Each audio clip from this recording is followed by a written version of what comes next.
मूर्ख गधा। किसी जंगल में एक शेर रहता था। एक सियार उसका सेवक था।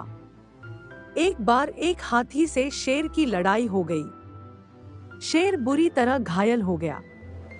वह चलने फिरने में भी असमर्थ हो गया। आहार न मिलने से सियार भी भूखा था।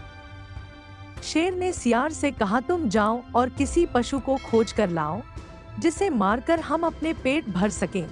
सियार किसी जानवर की खोज करता हुआ एक गांव में पहुंच गया। वहां उसने एक गधे को घास चरते हुए देखा। सियार गधे के पास गया और बोला, मामा प्रणाम। बहुत दिनों बाद आपके दर्शन हुए हैं। आप इतने दुबले कैसे हो गए? गधा बोला, भाई कुछ मत पूछो।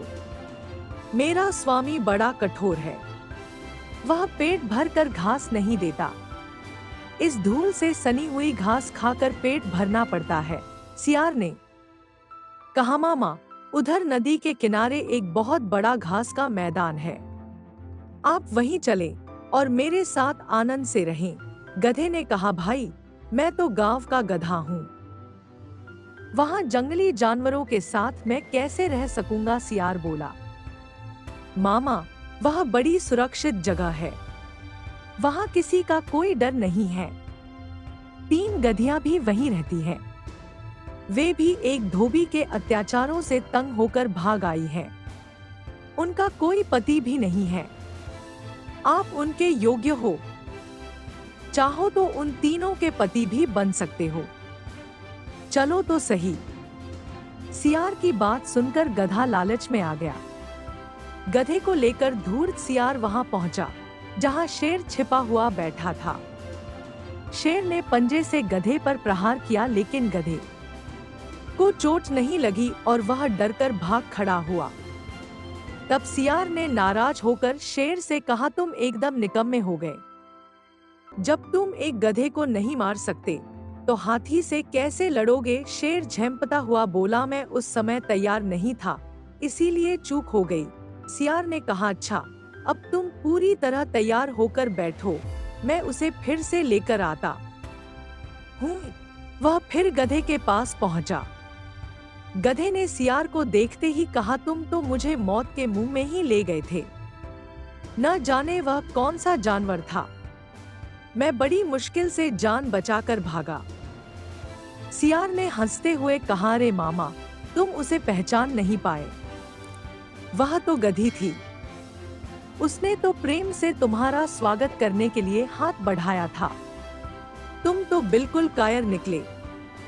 और वह बेचारी तुम्हारे वियोग में खाना पीना छोड़कर बैठी है। तुम्हें तो उसने अपना पति मान लिया है। अगर तुम नहीं चलोगे तो वह प्राण त्याग देगी।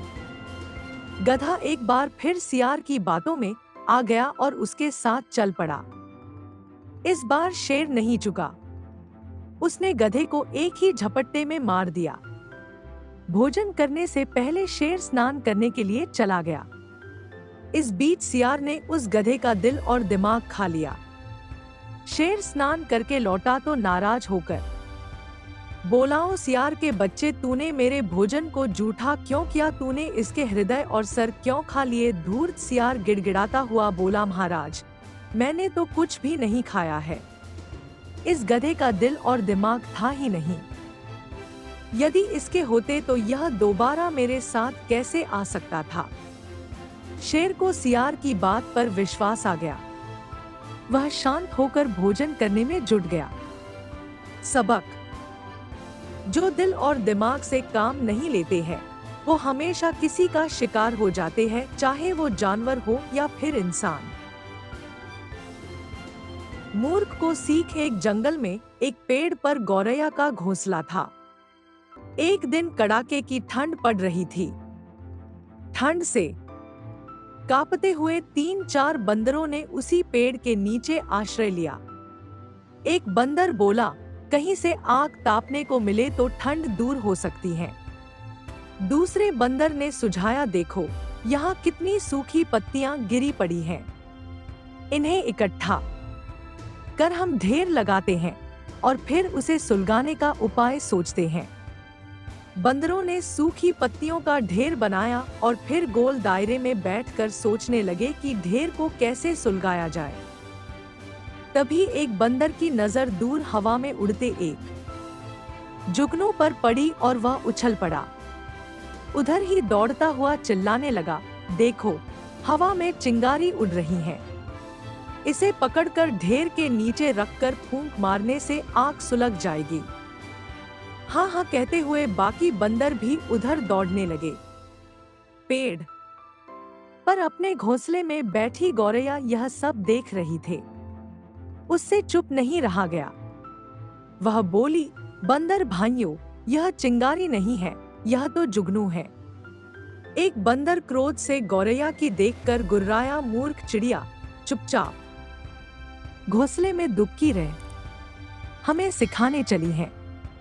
इस बीच एक बंदर उछलकर जुगनू को अपनी हथेलियों के बीच कटोरा बनाकर कैद करने में सफल हो गया। जुगनू को ढेर के नीचे रख दिया गया और सारे बंदर लगे चारों ओर से ढेर में फूंक मारने। गौरैया ने सलाह दी, भाइयों, आप लोग गलती कर रहे हैं। जुगनू से आग नहीं सुलगेगी। दो पत्थरों को टकराकर उससे चिंगारी पैदा करके आग सुलगाइए। बंदरों ने गौरैया को घूरा। आग नहीं सुलगी तो गौरैया फिर बोल उठी, भाइयों, आप मेरी सलाह मानिए। कम से कम 2 सूखी लकड़ियों को आपस में रगड़कर देखिए। सारे बंदर आग न सुलगा पाने के कारण खींचे हुए थे। एक बंदर क्रोध से भरकर आगे बढ़ा और उसने गौरैया पकड़कर जोर से पेड़ के तने पर मारा। गौरैया फड़फड़ाती हुई नीचे गिरी और मर गई। सीखा, मूर्खों को सीख देने का कोई लाभ नहीं होता, उल्टे सीख देने वाला को ही पछताना पड़ता है। दोस्तों, आपको ये कहानी कैसी लगी कमेंट में हमें जरूर बताएं। मुझे आशा है कि आपको इस कहानी से बहुत सीख मिली होगी। तो चलिए मिलते हैं अगले वीडियो में, तब तक के लिए जय हिंद।